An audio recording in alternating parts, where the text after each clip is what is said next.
Objeto. SCP-432. Clasificación. Seguro. Procedimientos especiales de contención. SCP-432 debe ser mantenido en un área de almacenamiento estándar en el sector 25, cerrado con llave en todo momento, y con la llave de la cerradura guardada en la estación de seguridad adyacente, bajo la guardia de 3 miembros del personal de nivel 3.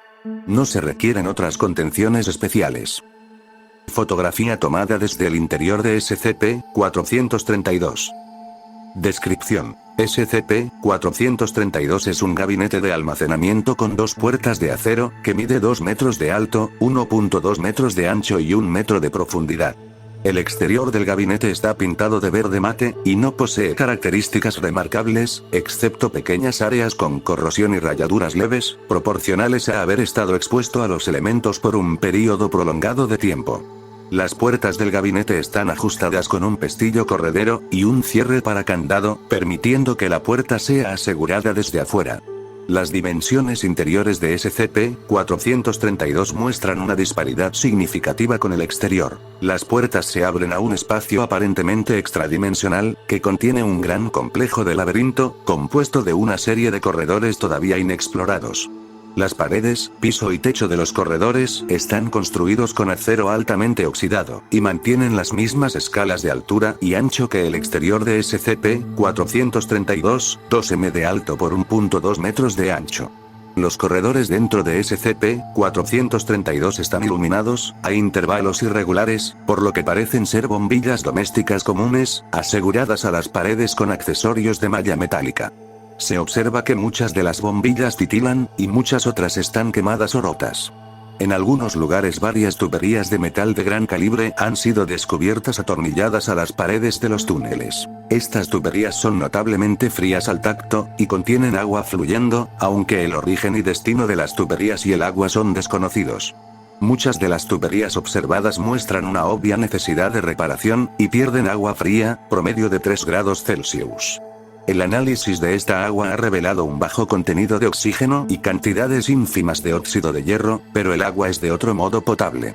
El tamaño exacto del complejo de laberinto al que SCP-432 se conecta no puede ser medido con exactitud, dado que cada vez que las puertas del gabinete se cierran y reabren, la entrada creada por el gabinete aparentemente se mueve a una sección distinta del laberinto. El destino del personal dentro del laberinto cuando la puerta se cierra es desconocido, aunque restos descubiertos dentro del laberinto sugieren que la inanición es un final probable. Otros restos, sumados a la evidencia adicional recolectada durante la exploración, sugiere que el laberinto contiene un residente predatorio grande, de una especie indeterminada, a partir de ahora conocido como SCP-432-1. Equipos de GPS usados dentro de SCP-432 se vuelven inútiles, así como los teléfonos celulares. Dispositivos a control remoto enviados dentro de SCP-432 son similarmente inhabilitados, y dejan de funcionar tras desplazarse un promedio de 20 metros en el interior del laberinto, haciendo que el mapeo remoto del diseño interno sea imposible. Transmisiones de radio de alto alcance pueden ser usadas para mantenerse en contacto con el personal dentro del laberinto, aunque se produce interferencia significativa más adentro del mismo. Si las puertas del gabinete se cierran, entonces todas las formas de contacto con el personal dentro de SCP-432 son cortadas. Notas adicionales. SCP-432 fue descubierto en un complejo industrial abandonado en Reino Unido. Llegó a la atención de la Fundación después de que el Dr. Tesmal escuchó reportes de varias personas sin techo en el área desapareciendo, tras permanecer en el complejo. Tras una investigación, el Dr. Small descubrió el gabinete en el centro de un triturador de acero abandonado, rodeado por un número de bolsas de dormir, bolsos con ropa y otros efectos personales, sugiriendo que un grupo de indigentes habían acampado allí recientemente. Se le quitó el pestillo a SCP-432, pero la puerta se cerró tras el descubrimiento. Después de explorar el área inmediata tras la entrada, el Dr. Small salió de SCP-432 y convocó al personal de la Fundación para transportar el gabinete al sector 25 para análisis. Actualmente, expediciones han sido enviadas dentro de SCP-432 para intentar trazar su geografía interna. Hasta la fecha, miembros del personal de clase D se han perdido dentro del laberinto. No se harán expediciones posteriores sin expresa autorización de, al menos, 2 miembros del personal de nivel 4. Muestras de pintura, fatiga del metal y técnicas de construcción indican que SCP-432 ha sido construido a principios de 1950. Sin embargo, los artefactos recuperados del interior de SCP-432 han sido fechados, con exactitud, como de periodos muy anteriores. Expediciones. A continuación están listadas las expediciones dentro de SCP-432 hasta la fecha. El equipamiento estándar para las misiones, acordado por el Dr. Tesmal y el Dr. es una linterna de mano con una vida útil de 3 horas, y fuentes adicionales de energía que proveen hasta 6 horas adicionales. Un micrófono con auriculares conectado a control. Un equipo de video montado al hombro, preparado para transmisión inalámbrica. 2 botellas de agua de 0.5 litros. 2 barras de energía altas en calorías. 8 tizas de marcación luminosa. SCP-432 Expedición 1. Fecha. Supervisor de expedición, Dr. Tesmal. El sujeto es de 64502, varón, con textura física promedio. Los antecedentes del sujeto muestran un historial de agresión agravada y hurto. El sujeto está provisto del equipamiento estándar para misiones, y es enviado dentro de SCP-432. La cámara es activada y el sujeto ingresa en el mismo. La puerta es mantenida abierta por una pesa de 3 kilogramos colocada dentro de la entrada, con técnicos a mano para remover la pesa y cerrar la puerta si fuera requerido. La cámara se activa mostrando un corredor corto, construido con el mismo metal oxidado y corroído que el exterior de SCP-432. El piso está hecho de acero acanalado de seguridad, como el que puede encontrarse en pasarelas peatonales industriales o grúas apiladoras. El corredor da un giro de 90 grados hacia la derecha, aproximadamente 5 metros adelante del sujeto. El centro de control le solicita al sujeto que doble por la esquina. El sujeto avanza según lo solicitado, doblando hacia un túnel más largo, cuya longitud exacta no puede ser calculada debido a la falta de iluminación. Una bombilla eléctrica convencional, en la pared, ilumina el área inmediata, pero la luz no puede iluminar mucho más allá de 3 metros. Otras luces pueden observarse adelante, pero solo iluminan pequeñas áreas del túnel. El centro de control instruye al sujeto para que encienda su linterna, y la iluminación es notablemente mejorada dentro del límite de alcance de la linterna, aproximadamente 20 metros. El centro de control le pide al sujeto que proceda por el túnel. Después de aproximadamente 42 metros una intersección aparece en el túnel. D-64502 le pregunta al centro de control qué camino tomar, y el control le indica al sujeto elegir uno. El sujeto elige ir a la izquierda y, antes de entrar al nuevo túnel, toma una tiza marcadora del equipo y dibuja una flecha grande en la pared, indicando la dirección de la salida. Cuando el sujeto se mueve dentro del nuevo túnel, el centro de control nota que la calidad de video ha empezado a degradarse, con interferencia visible apareciendo en los monitores. El control no le informa al sujeto de esto. El sujeto procede por el nuevo túnel unos 11 metros antes de que el mismo se bifurque en izquierda y derecha. El sujeto elige el túnel izquierdo, de vuelta marcando la dirección de regreso con tiza, y continúa hacia adelante. El sujeto camina aproximadamente 5 metros por el túnel, y entonces se detiene y le pregunta al centro de control si escucharon algo. El control responde que no y le preguntan a D-64502 qué escuchó. El sujeto está callado, como si estuviera escuchando, y entonces responde en tono débil que puede escuchar a alguien golpeando en la pared, a la distancia, y gritando. El sujeto se agita y le dice al control que la persona se escucha asustada como la puta madre. El control incrementa el alcance del audio en la cámara del sujeto y levanta sonidos similares a los de la descripción del sujeto. Un golpeteo distante y repetitivo, consistente con el de alguien golpeando una superficie de metal con su brazo o mano. Una voz puede ser detectada, pero la calidad del sonido no es suficiente para discernir palabras. El sujeto se está volviendo progresivamente agitado por los sonidos. El control le indica al sujeto que se mueva en la dirección de los gritos. El sujeto se rehúsa pero, tras una breve discusión con control acerca de la naturaleza de su trabajo, termina avanzando. Después de aproximadamente 14 metros el túnel gira 90 grados a la derecha y se inclina hacia abajo en una leve pendiente. La interferencia del video está ahora notablemente incrementada, y una leve interferencia de sonido es ahora audible. El sujeto ha comenzado a respirar pesadamente y a hablar entre dientes. El sujeto continúa por el túnel por aproximadamente 27 metros hasta que el piso se nivela de vuelta. El sujeto abruptamente se detiene, se agacha y maldice. El control le pregunta por qué se ha detenido. El sujeto permanece en silencio, pero su respiración se ha vuelto más pesada y ruidosa. El control le pregunta nuevamente por qué se ha detenido, y D-64502 responde que escuchó un grito, y que los golpes y el grito en sí mismo se han detenido súbitamente. El control le indica al sujeto que se ponga de pie y continúe hacia adelante, pero el sujeto se agita y demanda que se le permita retirarse. Después de varios minutos de discusión el sujeto se levanta, toma un trago abundante de una de las botellas de agua y avanza nuevamente, aunque lento. Adelante, el túnel se bifurca a la izquierda y derecha, y el control le dice al sujeto que vaya a la derecha. El sujeto marca el camino de regreso con tiza y se dirige a la derecha. El túnel termina en un callejón sin salida después de 6 metros. El control le informa al sujeto que regrese a la bifurcación y vaya por el túnel izquierdo. Este también termina en un callejón sin salida después de solo 4 metros. El sujeto parece haberse calmado levemente, y sugiere regresar a la bifurcación previa e intentar por el otro túnel.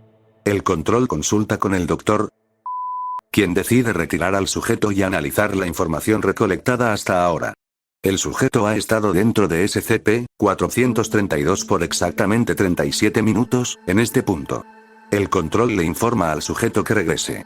El sujeto regresa por los túneles, siguiendo las marcas de tiza hacia la salida. En una bifurcación el sujeto se paraliza de nuevo, y le pregunta al control si escucharon un ruido. El control confirma que están detectando un sonido, pero le solicitan a D-64502 que explique qué está escuchando. El sujeto identifica el sonido como viento. En este punto, la cámara captura una pequeña brisa de lo que parecen ser hojas muertas, soplando desde el túnel sin explorar de la derecha. El sujeto acota que la brisa huele viciada. El control le informa al sujeto que recolecte varias hojas para análisis, y que después proceda por el túnel de la derecha para localizar su origen. El sujeto recoge algunas hojas y se queja de la orden de permanecer en SCP-432, pero se mueve hacia la boca del túnel. Cuando el sujeto se acerca a la entrada del túnel, un fuerte rugido con eco se escucha sobre el audio, similar al de un animal grande como un oso o león. El sujeto entra en pánico, grita y corre hacia la salida, ignorando las demandas de control de investigar el sonido. El sujeto corre a toda velocidad hacia la salida y colapsa en el área de almacenamiento. La expedición es abortada, la puerta cerrada y asegurada con pestillo, y el sujeto removido para interrogación. SCP-432 Expedición 2. Fecha. Supervisor de expedición, Dr. Small. La sujeto es D-6411, mujer, 32, con textura física promedio. Los antecedentes de la sujeto muestran un incidente de intento de homicidio. La sujeto es provista del equipamiento para misiones estándar y enviada dentro de SCP-432.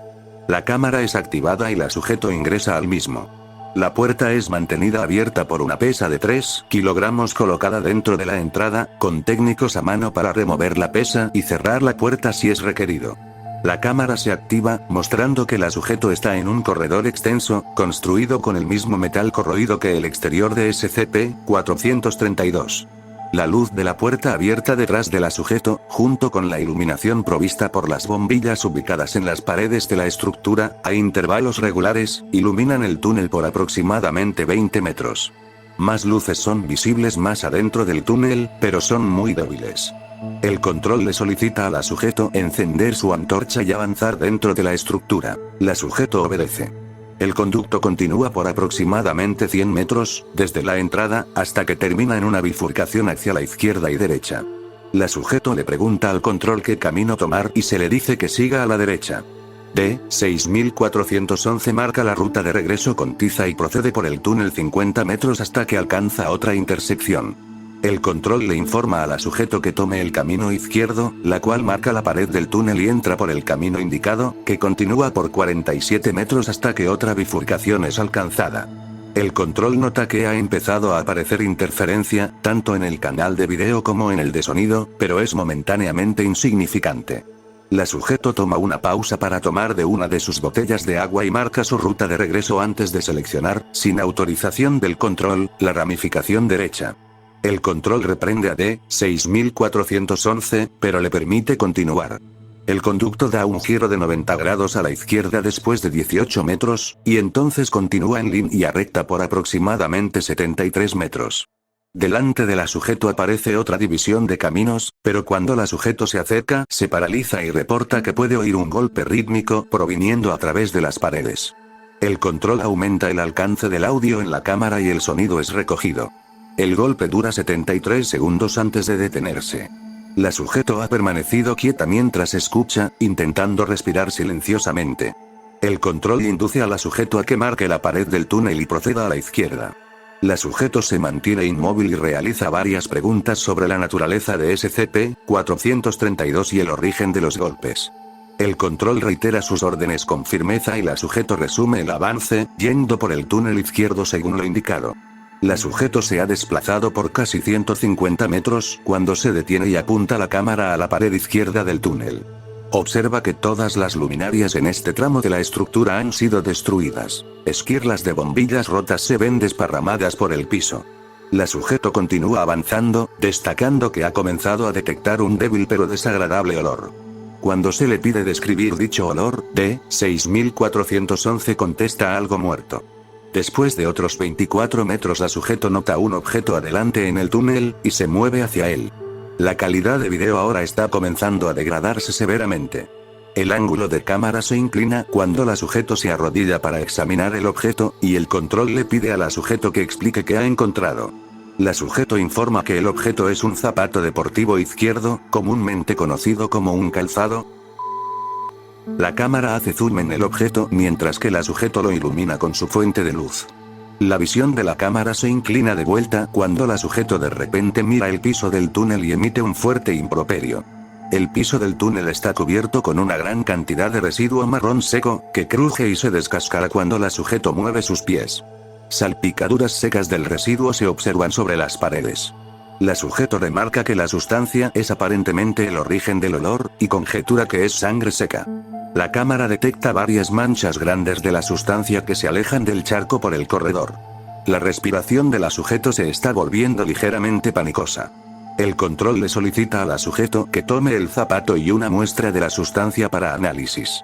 La sujeto lo hace, aunque se queja continuamente sobre el olor y expresa deseos de salir de SCP-432. Sus pedidos son denegados y el control le ordena a la sujeto que continúe para adelante. La sujeto continúa caminando por el corredor a una velocidad muy decrecida, y se está poniendo agitada. La vista de la cámara cambia repetidamente, ya que la sujeto comienza a mirar por sobre su hombro a intervalos erráticos. La transmisión de audio y video están comenzando a volverse muy defectuosas, y el control le pide a la sujeto que se detenga mientras consultan con el doctor. El doctor decide retirar a la sujeto, quien está aterrándose de modo extremo, quejándose de escuchar pasos detrás de la pared a su derecha. El control aumenta el audio, pero la interferencia impide la confirmación de las observaciones de la sujeto. El doctor confirma que la expedición finalizó y el control le indica a la sujeto que regrese, y comienza a moverse hacia la salida a una velocidad creciente. La salida de la sujeto de SCP-432 es común y corriente, excepto por la velocidad creciente de la sujeto al aproximarse a la salida. Una vez fuera de SCP-432 la puerta es cerrada y asegurada, y la sujeto es enviada a interrogación. SCP-432 Expedición 3, archivo bloqueado. SCP-432 Expedición 4, fecha. Supervisor de expedición: Dr. Tesmal. El equipo está compuesto por 3 miembros. D. 5891, varón, 27 años. D. 8321, mujer, 32 años, y el asistente técnico. El equipamiento para esta expedición difiere de la norma. Cada miembro posee una linterna de mano con una vida útil de 3 horas, y fuentes de energía adicionales que proveen hasta 6 horas adicionales. Un micrófono con auriculares conectado al control. 2 botellas de agua de 0.5 litros. 2 barras de energía altas en calorías. El sujeto D. 5891 está equipado con 10 tizas de marcación luminosa. Una barreta de acero de 250 milímetros. La sujeto D. 8321 está equipada con un equipo de video montado al hombro, preparado para transmisión inalámbrica. El asistente técnico Está equipado con un arma de fuego Beretta 9 mm de edición estándar, con 20 municiones, un soplete de corte de oxiacetileno montado en la espalda. Los sujetos han sido informados de que van a entrar a SCP-432, se mueven una corta distancia dentro de la estructura y entonces intentan atravesar las paredes interiores con el soplete de oxiacetileno. La cámara es activada y el equipo ingresa a SCP-432. La puerta es mantenida abierta con una pesa de 3 kilogramos colocada dentro de la entrada, con técnicos a mano para remover la pesa y cerrar la puerta si es requerido. La cámara se activa, mostrando que el equipo está en un corredor extenso, construido del mismo metal corroído que el exterior de SCP-432. La luz de las linternas del equipo iluminan el túnel por aproximadamente 30 metros. El equipo se mueve dentro de la estructura, con D-5891 marcando su progreso, cada pocos metros, con una tiza luminosa. Después de varios giros, elegidos por el control al azar, el equipo llega a una bifurcación. Anexadas a la pared del conducto del norte hay 2 tuberías de metal grandes. El control le pide al equipo que examine estas tuberías. Coloca una mano en una tubería y destaca que es muy fría al tacto, y que hay una sensación de líquido moviéndose dentro de la misma. Solicita permiso para cortar la tubería, pero el control denega el pedido, ordenando, en cambio, que el equipo siga las tuberías. El equipo se mueve al norte desde la bifurcación, siguiendo las tuberías por casi 300 metros, dando varios giros en el proceso, hasta que las tuberías continúan a través de la pared de un callejón sin salida. El control informa al equipo que deberían encender el soplete de oxiacetileno y atravesar el obstáculo. En este punto, se mueve al frente y enciende la linterna. D-5891 toma posición detrás de él, con la barreta lista, y D-8321 se mueve atrás, para cubrir a los otros 2 con la cámara. Corta la pared, intentando extindir un agujero lo suficientemente grande para pasar a través de él. Cuando comienza a cortar, D-8321 destaca que creyó escuchar un ruido detrás de ellos. El ángulo de la cámara cambia cuando mira por sobre su hombro, revelando que el corredor detrás del equipo está vacío. El control le solicita que se dé vuelta y filme el corte. Ha hecho un corte en la pared de aproximadamente 1 metro de alto, cuando D-8321 comenta, de nuevo, que puede escuchar algo acercándose, y comienza a mirar alrededor. D-5891 y parecen no escucharla por el sonido del soplete de oxiacetileno. Finaliza el corte vertical y entonces procede a hacer un corte horizontal corto, para permitirle a D-5891 insertar la barreta y quitar una sección de la pared de metal. Cuando D-5891 da un paso adelante e inserta la barreta en el corte, un fuerte rugido se escucha, aparentemente viniendo de atrás de la pared. D-8321 grita y comienza a retroceder, y en ese punto la sección cortada de la pared se ve doblada hacia afuera, empujada por algo desde atrás. En este punto la transmisión de video se vuelve confusa, dado que D-8321 intenta escapar y la cámara no es capaz de compensar sus rápidos movimientos. La transmisión de audio tampoco es fiable, debido a la interferencia y a los gritos del equipo. Parece que una forma de vida grande y nativa atraviesa el agujero cortado por y ataca al equipo. Se escuchan disparos, presumiblemente del arma de mano de junto con gritos de D-8321 y D-5891.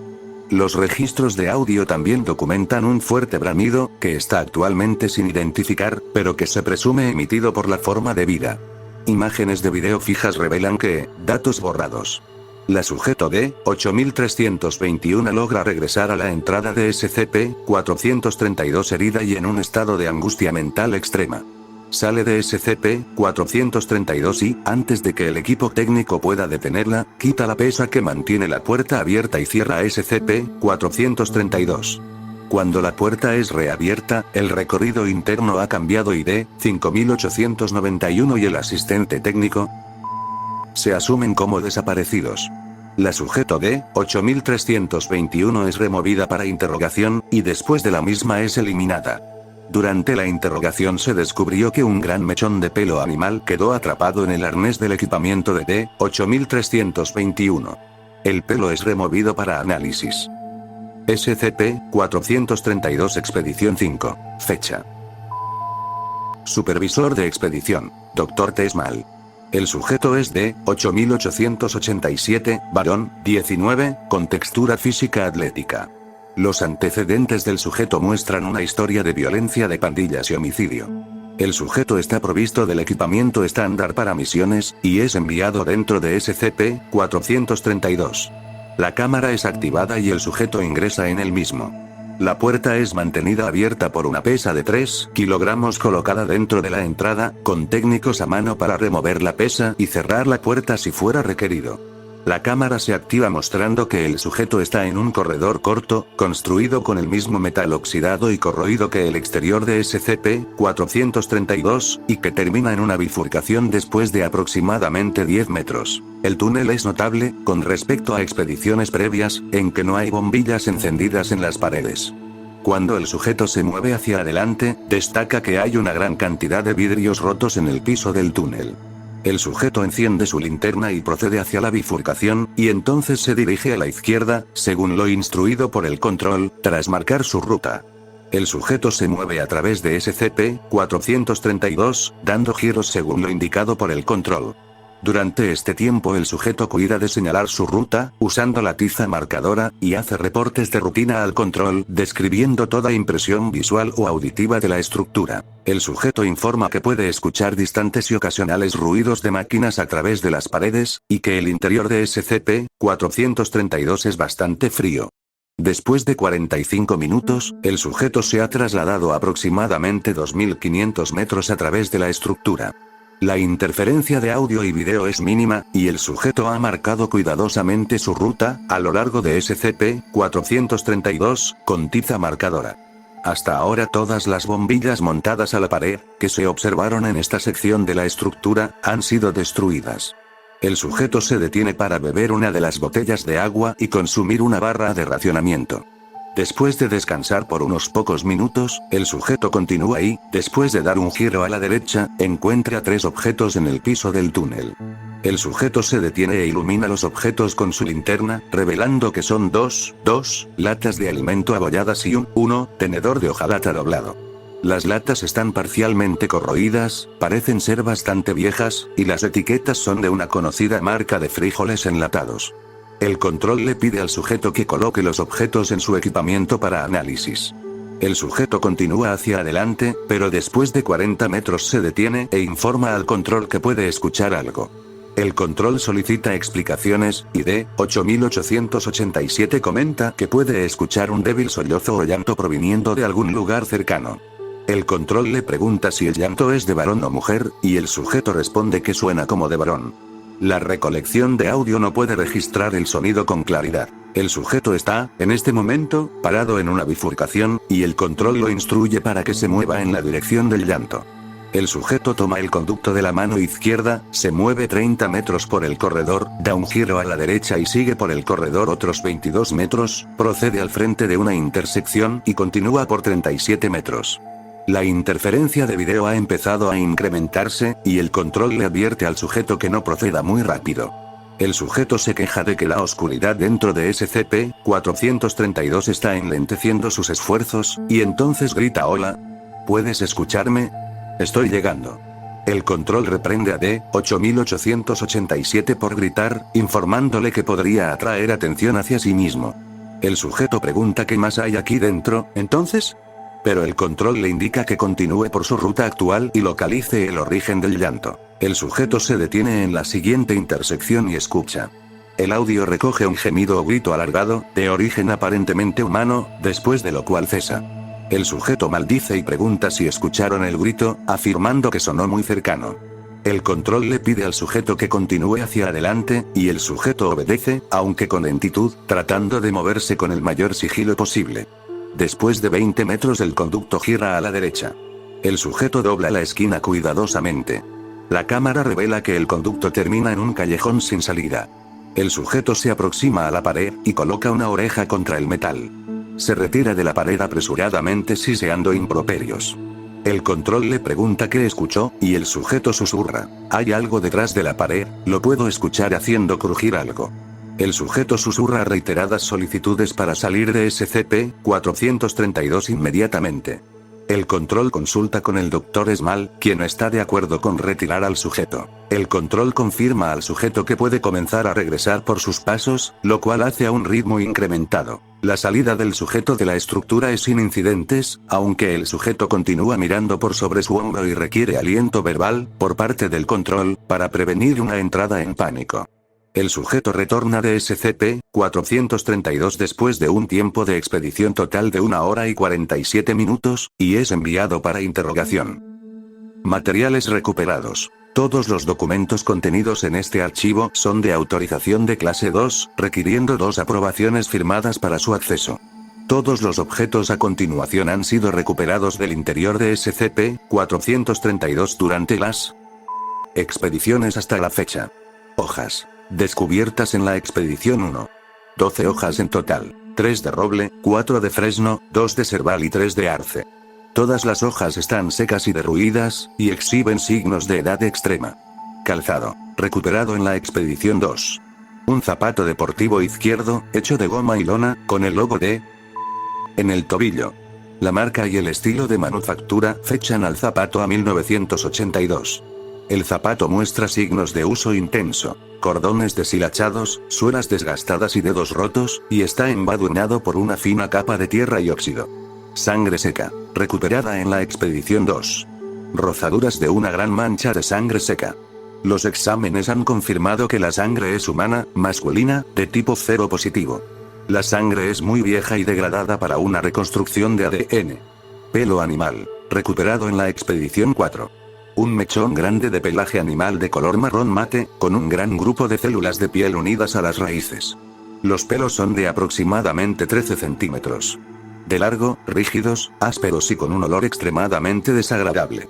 Los análisis de ADN han situado a la criatura en el orden familia. Aunque algunas irregularidades notorias existen en el perfil del ADN, sugiriendo que, datos borrados. Latas de comida y tenedor, recuperados en la expedición 5.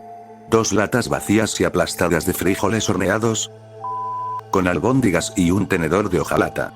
Las latas han sido aparentemente abiertas con un abrelatas y los contenidos consumidos. Sobrantes secos confirman que los contenidos de las latas han sido frijoles horneados con albóndigas.